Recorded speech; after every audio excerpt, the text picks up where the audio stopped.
미국이 자국 핵심 반도체 기술에 대한 중국의 접근을 차단하려고 드라이브를 걸면서 반도체 부문에 경제 성장 동력을 크게 의존하는 한국이 특히 취약한 상태에 놓였다고 블룸버그 통신이 23일 진단했습니다.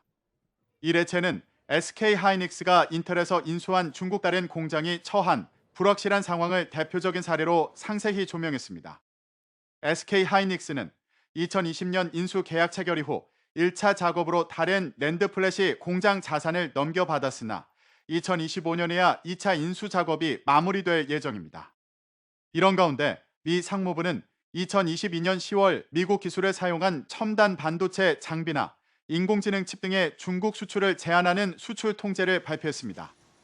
워싱턴 DC 소재 한미경제연구소 트로이 스탠거론 선임국장은 한국은 미국, 중국과의 관계의 균형을 맞추는 섬세한 줄타기를 해야 한다며 한국은 반도체와 전기차 배터리 관련 기술에 선두에 있어 경제적 기회를 창출하기도 하지만 한국 기업들에는 취약점이 되기도 한다고 지적했습니다.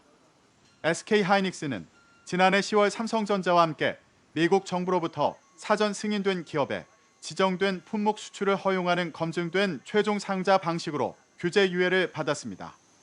이 같은 유예 조치는 지난해 4월 한미, 같은 해 8월 한미일 정상회담 등 한국 정부의 외교적 노력에 더해 애플과 마이크로소프트, 구글 등 미 주요 기업들의 공급망 유지 필요성이 반영된 것이라고 블룸버그 통신은 짚었습니다.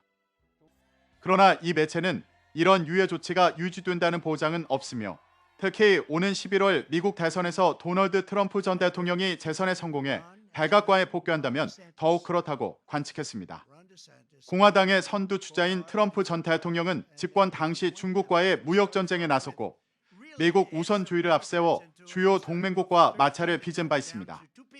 블룸버그 인텔리전스의 와카스기 마사히로는 SK 하이닉스 다른 공장은 미국 규제에 따라 한국 반도체 업체들이 처한 어려운 입장을 보여준다며 미국의 최근 양보에도 미 대선과 이후 정책을 둘러싼 불확실성을 고려할 때 SK 하이닉스가 다른의 생산 능력을 확대하는 것이 여전히 타당하지 않을 수 있다고 말했습니다. 블룸버그는 반도체 제조국으로서 한국의 핵심 역할은 미국과 동맹국들이 주로 제공하는 기술과 재료, 전문성에 의존하고 있다는 뜻이라며 반도체 부문의 선두 자리를 지키려면 중국이 아닌 미국 기업들과의 협력이 필요하다고 짚었습니다. 미국 무역대표부 부대표를 지낸 통상 전문가 웬디 커틀러 아시아 소사이어티 정책연구소 부소장은 한국 기업들이 미국과 중국 양쪽에서 나오는 위험 요인과 압박, 기회를 저울질하면서 어려운 결정을 내려야 할 것이라며 이런 유예 조치에도 많은 측면에서 나쁜 일은 일어날 수 있다고 말했습니다.